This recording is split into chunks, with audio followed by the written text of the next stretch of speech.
World students, today we are going to discuss learning and teaching, that is paper 3 and BEd for first year.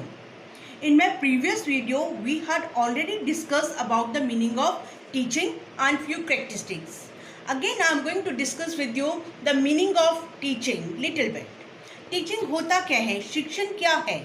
शिक्षण वो चीज़ है बेटा जो एक person जिसको पूरा स्किल आता हो और अपने से किसी दूसरे पर्सन को वो एजुकेशन दे रहा हो, वो चीज़ सिखा रहा हो, उसे हम टीचिंग का नाम देते हैं. लेकिन इसमें ये ज़रूरी है, एज का कोई डिफरेंस नहीं होता. बेशक एक हम किसी छोटे से वो चीज़ सीख रहे हैं लेकिन वो भी टीचिंग में ही आएगा. Rather if we are discussing about schools, school में क्या होता है, टीचर्स हमारे सीनियर होते हैं एंड वी पीपल जो छोटे हैं वो उससे सुन रहे हैं, सीख रहे हैं और अध्यापक उन्हें हर चीज़ बता रहा है.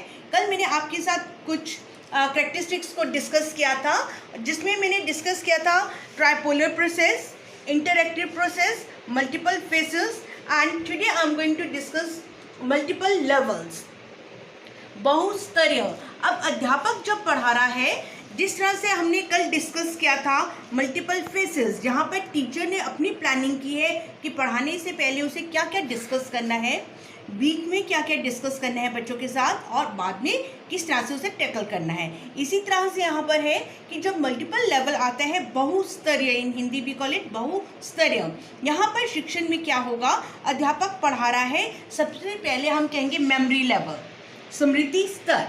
अब अध्यापक जो है वो पढ़ा रहा है बच्चों को. अब टीचर के पूरे एफर्ट्स ये होते हैं, जो भी वो चीज़ करवा रहे हैं वो कक्षा में ही, क्लास में ही जितने बच्चे हैं उस चीज़ को समझे, उनकी मेमोरी में वो चीज़ जाए.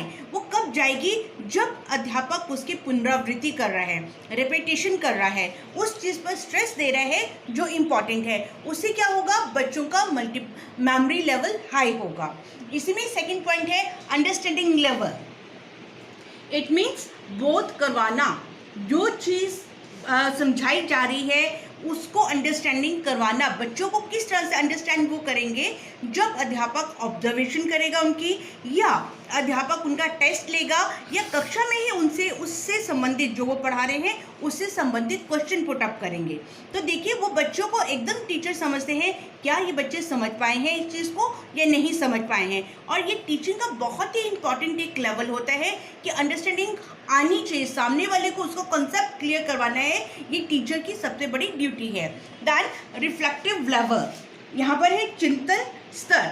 अब चिंतन कौन करेगा, रिफ्लेक्टिव क्या होगा, चिंतन कौन करते हैं, स्टूडेंट्स. स्टूडेंट्स किस तरह से चिंता करेंगे, जब अध्यापक ने उन्हें वो चीज़ पढ़ा दी है और टीचर ने ये कहा है कि I want to see your homework day after tomorrow. Suppose अध्यापक ने तो अपना कार्य खत्म कर दिया, उन्होंने अच्छी तरह से बच्चों को समझाया, उन्होंने टीचिंग एड्स को यूज़ किया.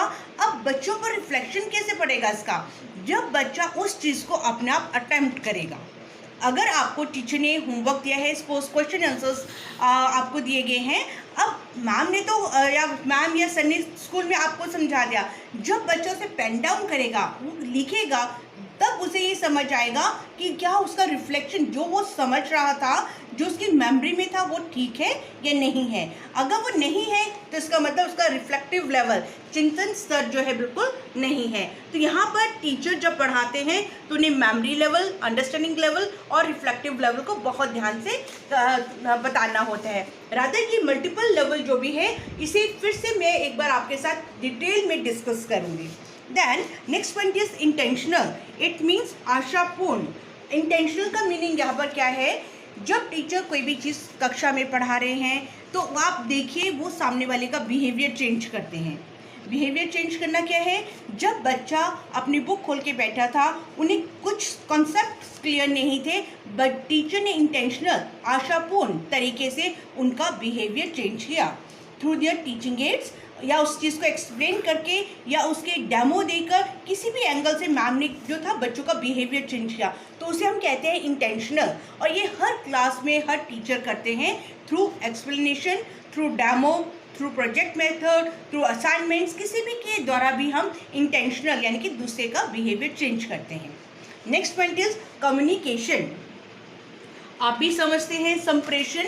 ये कब होता है संप्रेषण, जब वहाँ पर कोई भी 2 या 2 से अधिक ग्रुप में लोग हों.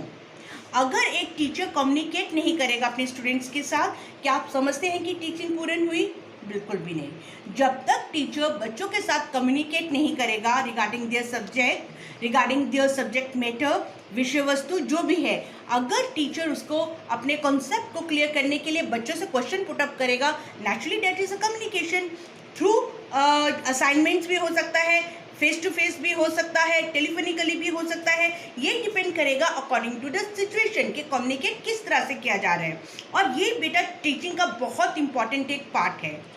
अगर वो चीज़ क्लियर ना हो तो बच्चे टीचर से क्वेश्चन पुट अप कर सकते हैं, how it's happen, why it's happen, ऐसा क्यों नहीं हुआ, कुछ भी। तो टीचर की वहाँ ड्यूटी है कि उनको कम्युनिकेशन के थ्रू उस चीज़ को अच्छी तरह से, उस चीज़ की ट्रांसपेरेंसी, उस चीज़ को क्लियर करके बच्चों को बताए। That is known as communication. Then next point is information, knowledge and skills. इसका मतलब है सूचना, ज्ञान एवं कौशल। अब जो भी सब्जेक्ट आप पढ़ा रहे हैं उसकी इंफॉर्मेशन देना टीचर की ड्यूटी है। उससे संबंधित ज़रूरी नहीं है पाठ्य पुस्तक में हमारे पास कंटेंट में या विषय वस्तु में वो चीज़ मेंशन की हो, तो यहाँ पर कौन इन्फॉर्मेशन देगा? अध्यापक। कि आप इस चीज़ का मटेरियल उस बुक से भी सर्च कर सकते हैं, या लाइब्रेरी में जाकर आप उस चीज़ को डिस्कस कर सकते हैं, बुक्स वहाँ पर है, समथिंग लाइक दैट। तो उस इंफॉर्मेशन को देना टीचर की सबसे बड़ी ड्यूटी है। देन नॉलेज, नॉलेज है बेटा जानकारी। जानकारी कैसे होगी? उस चीज़ का ज्ञान देना। ज्ञान कौन देगा? अध्यापक लोग ही देंगे अपने विषय से संबंधित।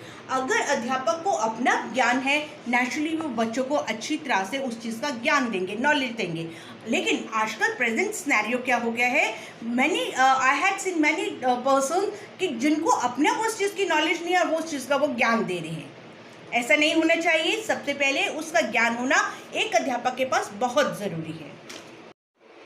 Now we will discuss skills. Skills क्या है बेटा? कौशल।